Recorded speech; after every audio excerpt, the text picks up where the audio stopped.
안녕하세요, 토리자리입니다. 최근 삼성전자가 2009년 하만에 이은 두 번째 M&A를 진행 중인 것이 밝혀져 올해 초 공개했던 로봇사업 관련 인수가 아니냐는 가설이 강력하게 힘을 얻고 있습니다. 이에 따라 삼성전자의 로봇산업의 기술력 및 로봇산업에 대한 전망이 주목이 되고 있는데요. 지난 5월 31일 신라호텔에서 열린 삼성 호암상 시상식 만찬에서 한종희 삼성전자 부회장은 M&A가 진행 중인 것을 간접적으로 시인했습니다. 이를 통해 2017년 하만 인수 이후 5년 만에 등장한 삼성의 신성장 동력에 뜨거운 관심이 쏠리고 있는데요. 물론 급비상이기 때문에 한종희 부회장은 어느 기업인지 어느 정도 진행되었는지 자세한 정보에 대해선 말을 아꼈습니다. 하지만 최근에 진행되었던 삼성전자 여러 행보에서 그 사업이 로봇이라는 것을 얼추 추측할 수 있는데요. 2019년 삼성은 CES 2019에서 인공지능 프로젝트 삼성봇을 공개했고, 작년 말엔 로봇사업화 태스크포스를 로봇사업팀으로 정식 출범하며 로봇 상용화 사업을 본격적으로 추진했습니다. 올 3월에 진행한 저 주주총회에서는 그간의 행보를 빌드업이라도 하듯이 로봇과 메타버스를 기업가치 제고의 동력으로 삼으며 M&A를 추진하겠다는 것을 발표를 했죠. 그래서 삼성전자가 현재 진행 중인 M&A가 로봇 관련 기업인 것이 유력해지며 휴림로봇, 에브리봇, 유진로봇 등 현재 국내 로봇 기업들의 주가가 요동치고 있습니다. 자, 그런데 여기서 우리는 한 가지 궁금증이 떠오릅니다. 스마트폰에서 로봇 사업으로 신성장 동력을 찾고 있는 삼성전자이지만 사실 경쟁사인 애플과 샤오미 등 모바일 빅테크 기업들은 스마트폰 이후 전기차를 신성장 동력으로 삼고 있습니다. 애플은 자율주행 전기차 양산 계획 타이탄 프로젝트를 통해 2025년에 전기차를 출시할 계획이고, 후발주자인 샤오미도 올 3분기에 전기차 시제품을 출시할 계획임을 밝혔죠. 하다못해 전자산업에서 참패를 맛본 소니마저 전기차 산업 진출로 뒤집기를 노리는 수를 보여주고 있습니다. 오히려 로봇은 테슬라봇을 선언한 테슬라나 보스턴 다이나믹스를 인수한 현대차 등 모빌리티 기업이 자동차 다음으로 신성장 동력으로 진출하는 산업입니다.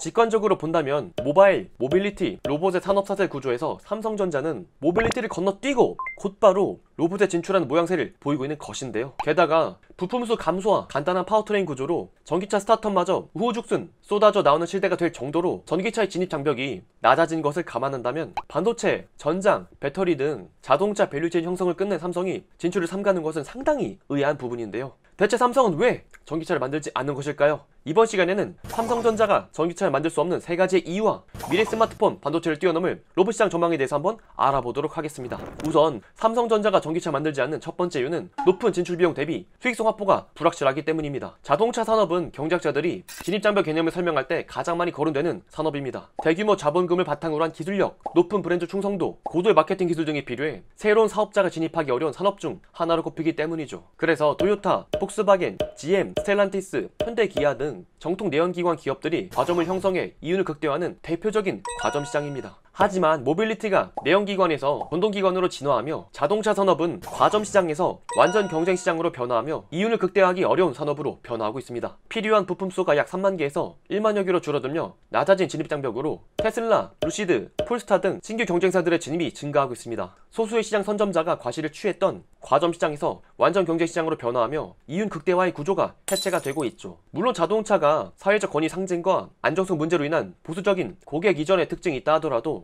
기존 산업구조 유지를 담보하지 못합니다. 마치 스마트폰 시장에서 애플과 삼성 선도주자들이 기술 상용 평준화로 후발주자 중국 기업들과 차별의 어려움을 겪는 것처럼 구조가 간단한 전기차 산업이 상용 평준에 다다랐을 때 단순히 자동차 브랜드와 생산만으로 부가가치를 창출할 수는 없기 때문이죠. 그래서 테슬라, 현대차 같은 모빌리티 기업들이 자동차에 그치지 않고 더 높은 부가가치를 창출하는 로봇 산업에 진출하는 것도 곧 완전 경쟁 시장으로 변할 자동차 산업의 미래를 예견했기 때문이죠. 두 번째는 미래 모빌리티의 경쟁력이 자동차 생산보다 소프트웨어에 있다는 점입니다. 사용한 지 약 100년이 넘은 자동차는 인류 문명에서 가장 빠르게 발전하는 제품 중 하나가 되었습니다. 초창기에는 엔진이나 변속기 같은 기계 부품이 중심이었다면 이제는 자율주행, 인포테인먼트, AI 및 클라우드 등 소프트웨어 중심 기기로 변화했습니다. 이러한 자동차의 정체성 변화의 흐름은 삼성전자가 굳이 전기차를 생산한 이유를 찾기 어려울 수밖에 없습니다. 자동차가 가상회의나 엔터테인먼트를 위한 개인 스튜디오 또는 허브로 변화하며 제로백, 연비 등 하드웨어적 요소의 차별화는 어려워졌습니다. 오히려 애플과 테슬라 같이 소프트웨어 및 자율주행의 손뚜껑 기업들이 더 높은 밸류에이션을 받고 있죠.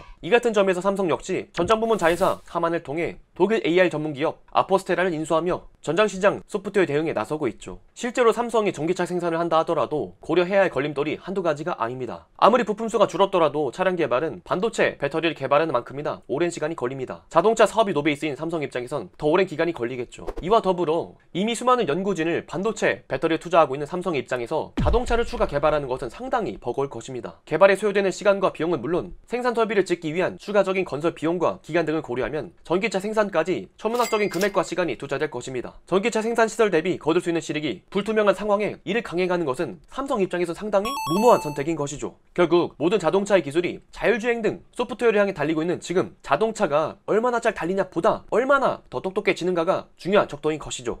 세 번째는 고객사와의 충돌 회피입니다. 개인적으로도 이 이유가 가장 큰 비중을 차지하고 있을 것이라 생각이 되는데요. 삼성이 주력으로 밀고 있는 반도체, 배터리 모두 자동차에 탑재됩니다. 삼성전자는 자율주행차 두뇌에 해당하는 시스템 반도체, 삼성 SDI는 전기차 배터리, 삼성 디스플레이는 차량용 디스플레이, 삼성전기는 차량용 MLCC 등 미래차에 필요한 핵심 부품을 영위하고 있습니다. 하지만 다른 한편으론 자동차 산업에 직접 진출할 경우 기존 주요 고객사인 완성차 기업 고객사가 삼성을 경쟁자이자 위협 요인으로 인식할 위협이 있습니다. 삼성과 거래를 끊거나 핵심 부품을 무기하는 방식으로 사업에 타격을 줄 수 있고, 이는 삼성이 100년 대계로 삼은 반도체, 배터리 모두 위축될 위험으로 이어질 수 있죠. 이미 스마트폰 진출 당시 애플과 소송으로 거의 10년간 시달린 전례가 있는 만큼 삼성전자로서는 또 다른 송사에 엮이는 것을 달가워하지 않을 것입니다. 스마트폰 이후 성장 동력을 삼아 보겠다고 반도체 파운드리, 배터리 등 벌려놓은 일이 수만 가지인데 돈이 될지 안 될지도 모르는 전기차 사업을 강행하며 고객을 잃는 리스크는 굳이 감당하지 않을 것입니다. 즉 고객사를 잃으면서까지 얻을 수 있는 전기차 진출의 실익이 크지 않을 것이라고 판단한 것이죠. 물론 삼성이 앞으로 탄탄대로라 높은 콧대로 전기차를 선택을 안 하는 것은 아닙니다. 스마트폰에서 글래스,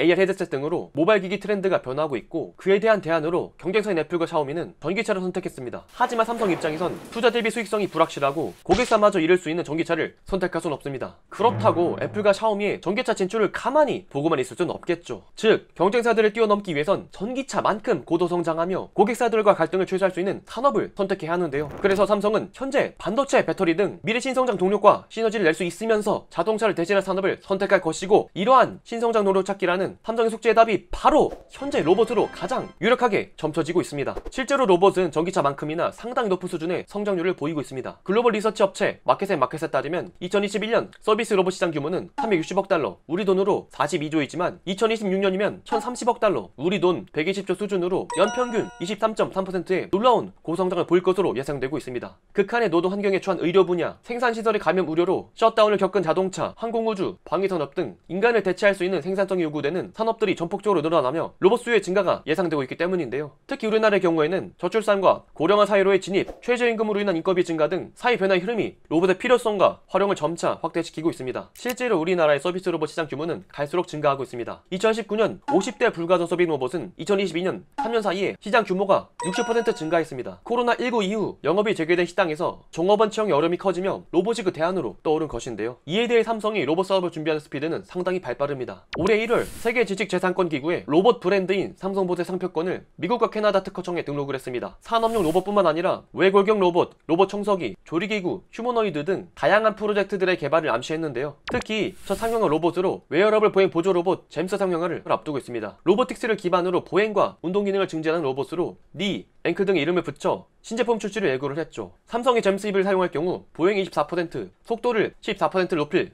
역할을 할 것이라고 합니다. 자, 그렇다면 미래 로봇 산업에선 가장 시장 규모가 커지는 로봇 형태는 무엇일까요? 제2의 삼성의 성장 촉매제가 될 가능성이 가장 높은 로봇은 바로 휴머노이드 시장입니다. 휴머노이드는 인간과 가장 유사해 인간의 생산성과 근무 환경에 오로지 적용시킬 수 있는 장점이 있습니다. 산업용에서 가정의 개인 서비스까지 다양한 용도와 분야에서 폭넓은 호환성이 있을 것으로 예상되고 있는데요. 그 이유는 바로 이족 보행의 특징을 가졌기 때문입니다. 현재 시중에 나와 있는 각 운송수단별로 접근 가능한 지구 지표면의 비율을 비교해보면 바퀴 방식이 약 30%, 무한 궤도 방식이 약 50%인데 반해 보행 방식, 특히 인간의 다리는 거의 100%입니다. 현재 우리가 살고 있는 도시나 주거의 형태가 인간의 다리에 맞춰 설계되고 있고, 공장이나 산업시설의 근무 환경 역시 이족 보행을 기존으로 설계되고 있습니다. 즉 우리 삶의 로봇이 호환하기 위해선 이족 보행에 인간형 로봇이 더욱더 적합하다는 것이죠. 바퀴 달린 로봇 청소기의 단점으로 높은 한국식 문턱을 스스로 넘지 못하는 사례가 종종 지적되는 것을 생각해 본다면 작동 환경이 로봇의 활용도에 얼마나 제약 조건으로 작용하는가를 잘 보여준다고 할 수 있습니다. 물론 삼성이 서빙봇 잼스 등을 출시하며 자체적인 로봇 제품들을 출시하고 있지만 이족 보행 로봇을 자체 개발하는 것은 상당히 오랜 시간이 걸릴 것입니다. 이에 로봇 산업에 진출할 경우 선두권 기업들과 간극을 줄이기 위해 M&A를 진행할 것이죠. 인수 후에는 주력 사업인 반도체, 배터리, 카메라 등 계열사들과 시너지를 내며 로봇 사업을 고도 성장시킬 수 있습니다. 즉 근무 삼성전자의 로봇 인수 M&A설은 현재 전기차 개발에 나서고 있는 완성자 고객들을 그대로 품음과 동시에 삼성전자뿐만 아니라 삼성 SDI, 삼성전기, 삼성 디스플레이 등 그룹의 주력 계열사들의 미래 성장 동력을 확보할 수 있는 최고의 수라는 것이죠. 로봇 인수는 삼성전자가 스마트폰 이후로 다시 퀀텀 점프를 할 수 있는 새로운 성장의 촉매제가 될 것입니다. 이미 글로벌 휴머노이드 시장의 패권을 차지하기 위한 각국의 경쟁은 시작되었습니다. 일본은 2014년 로봇혁명 실현회의를 총리 직속기구로 설치하며 2020년까지 로봇 시장을 제조 분야에서 2배, 서비스 분야에서는 20배로 확대하겠다는 목표를 세웠고, 중국은 시진핑 주석이 직접 로봇 기술이 국가의 경쟁력이며 중국은 세계 1위의 로봇 강국이 될 것이라며 13차 경제개발 5개년 계획에 로봇을 집중 육성 계획에 추가를 했죠. 유럽 역시 세계 로봇 시장 선전 및 강화를 목표로 2014년부터 2020년까지 총 21억 유로, 우리 돈으로 3조가 가까운 금액을 투자를 했습니다. 폭넓은 범용성과 그에 기반한 잠재적 시장성에 국가 주도로 투자가 이루어지고 있죠. 이처럼 세계적인 로봇 사업 흐름이 퍼지고 있고, 우리나라 역시 앞장서서 로봇 사업을 육성해야 합니다. 현재 삼성전자가 우리나라를 대표해서 로봇 산업의 키를 쥐고 있고요. 물론 삼성전자가 아직까진 공식적으로 로봇 산업에 대해서 인수를 밝히진 않았지만, 삼성이 대한민국을 대표하는 로봇 산업 육성 기업으로 거듭나 모바일, 반도체 이후 새로운 로봇 산업에서 폭발 성장하는 기회를 잡을 수 있도록 진심으로 응원해 보겠습니다. 오늘의 영상은 여기까지입니다. 영상의 내용이 좋았다면 구독과 좋아요 한 번씩 부탁드리겠습니다. 알림 설정까지 하신다면 유튜브 토리다리 영상이 올라오는 대로 바로 시청하실 수 있습니다. 그리고 여러분들의 댓글은 제게 큰 힘이 됩니다. 한 주씩만 부탁드리도록 하겠습니다. 그럼 저는 또 다음에 좋은 영상으로 찾아뵙도록 하겠습니다. 존경하는 구독자 여러분, 그럼 다음 시간에 또 만나요. 안녕.